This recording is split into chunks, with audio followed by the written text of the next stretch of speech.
It wasn't something I imagined I'd be doing. So I didn't grow up as a kid and say, oh, one day I'm going to work with monkeys. I think it's something that's, you don't really have the choice, you get thrown into it.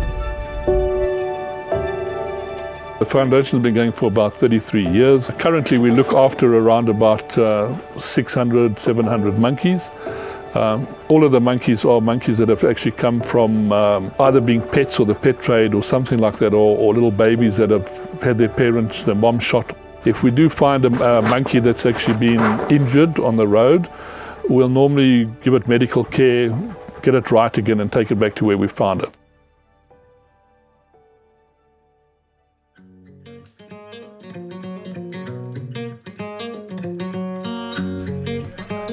The feeding is a big major thing, and we go through about a ton of food every single day, so it's quite a massive amount of food that we have to cut up with all these guys.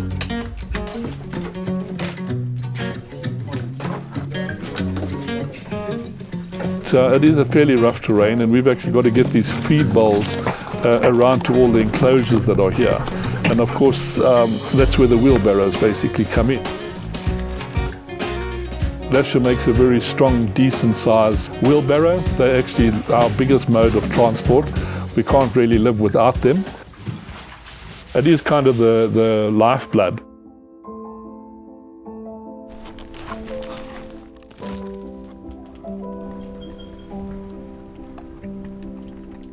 I'm Josie, one of the directors here at the Vervet Monkey Foundation, and I basically am involved in many different tasks.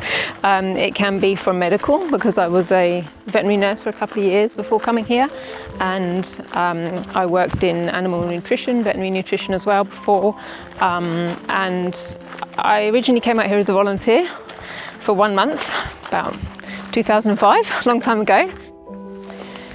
Definitely for me, the most rewarding part of the job is seeing foster mums, seeing the orphans go into troops, and just when they literally, they've gone through so much trauma, and now all of a sudden there's this mum who's not related in any way, and all of a sudden she comes along and scoops that baby up, and that baby is just where it's supposed to be, It's just, you can't replace that mother's love, and the foster mums will act exactly like their mother would, which is just amazing.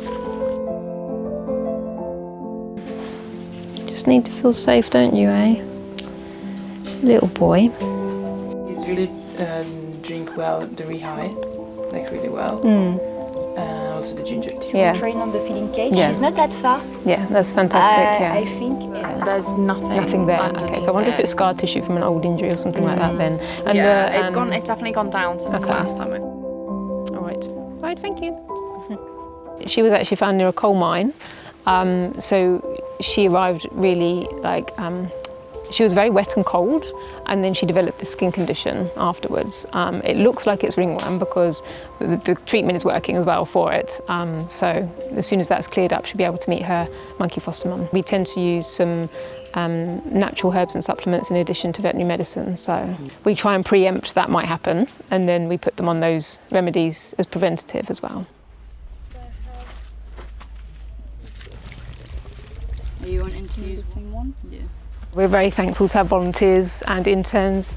They're really dedicated and committed, as well as the local team, to just get everything done in a day. I mean, caring for 700 monkeys, it's a massive job, it really is. And, don't get me wrong, it can be emotionally exhausting as well, especially with the orphans and all the trauma they go through.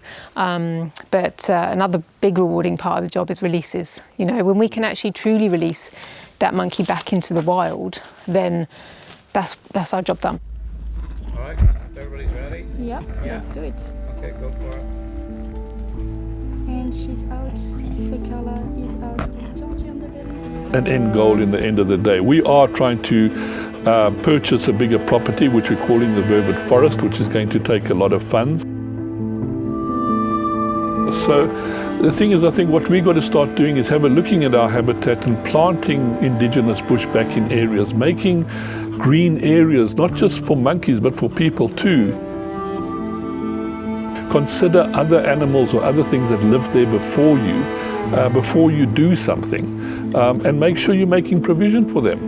You can't not make provision and then accuse them of being in your way. It just doesn't make sense at all in the end of the day.